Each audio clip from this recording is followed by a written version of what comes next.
So we've got the elements in place now in our store. Let's go and connect to it from our activity chat components. What we'll do is we'll open up the activity detailed chats. And what do we currently have here in a moment? Well, a bunch of placeholder components to display the chat inside here. And what we'll do, just to make sure that we have our activity ID, we'll add an interface, and what we'll receive from our parent component is the activity ID inside here. So we'll specify activity ID, which is a type of string, and then we'll just deconstruct this inside the parameters of our activity detailed chat. So we'll say activity ID and just pass up the props, or make the props its type.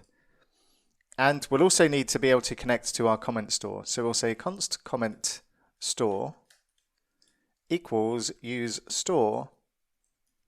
And then as a side effect, when we load this component, we're going to create our hub connection. So what we'll do is we'll use the use effect. And what we'll do is we'll just make sure we've got the activity ID. That is all important when it comes to making this connection, because this is going to form the group ID that a client connects to. So we don't want to try and make a connection if we do not have the activity ID. So what we'll use is the comment store, and then we'll say create hub connection, and we'll pass in the activity ID as its required parameter.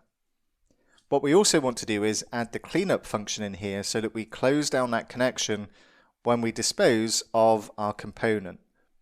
So what we'll do is we'll say return, and then we'll add the expression, and we'll say comment store.clear comments, which will clean out the comments array as well as stop the hub connection as well. And then we just need to add our dependencies to our use effect, and we'll say comment store and activity ID as the dependencies for this. And what we'll have when we create our hub connection is comments. So what we can do is we can come down just below our comment group, and we can specify comment store.comments.map, and we'll have a comments, and then we can loop over our comments. And if we hover over this, then it's got the correct type information of chat comment. And we can take one of our comments, let's just grab this one, cut it, and paste it inside, and just reformat.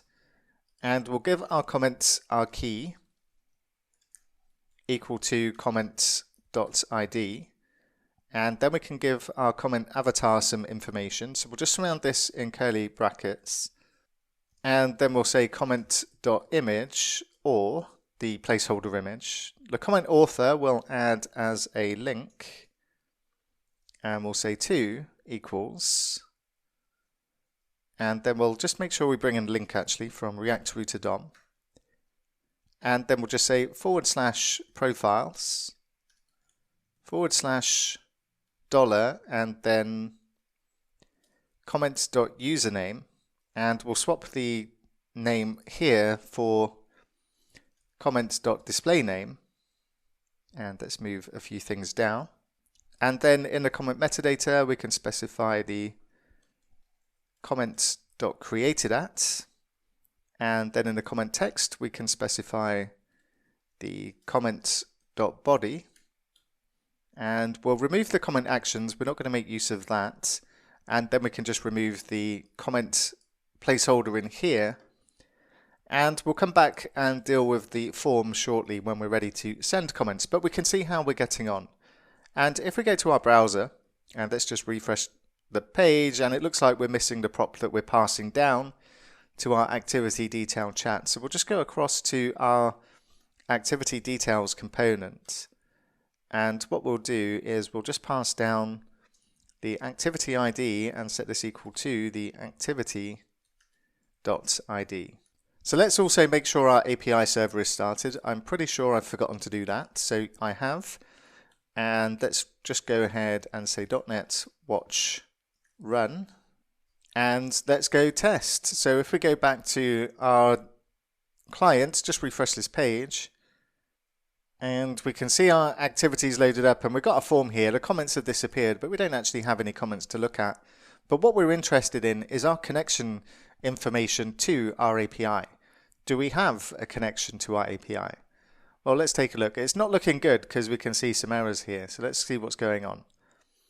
And it tells us what the problem is. And it tells us that we're being blocked by a cause policy and we don't pass the access control check. And SignalR, because of the way it sends up the token, we need to allow access control, allow credentials header in our cause response as well. And this is purely for SignalR. We didn't need to do this for our API because we sent our token via the authorization header. But when we're sending or allowing SignalR to send up our credentials, we need to allow credentials in our API. So what we'll do, we'll go back to, so we'll just open up our application service extensions. And what we want to do is add an additional policy header to our cause configuration. So we'll just move this down. And what we'll also allow is the allow credentials. And this will resolve the problem we had with connecting to our client hub. So what we should find if we go back and let's just refresh this page. And I'm inside an activity and we can see the connection information going on here. And the information that we have, we're connecting over WebSockets. We can see our activity ID being passed up with this connection. And what we can also see inside here is our access token along with our JWT that's being sent up to our server. In other words, this connection looks good. If we go across to the network tab and let's just clear what we've got inside here and we'll just go back to the activities and let's pick another activity and I'll just pick on future activity 1, click on view. Then we can see that we've got some activity going on here, but what we can do is we can just filter this to WebSockets requests. And then we can see the actual WebSockets request going to our server. If we click on this, then we see the messages inside our connection to our hub. Now you'll see constant communication here because we are connected to our server. And we can also see that we got our load comments back, although our comments are currently empty because we don't have any comments in our database. But we're looking good. We can make the connection to SignalR, and it looks like we're hitting our method to go and get the comments back. And what we need to do next is take a look at how we can send comments to our SignalR hub.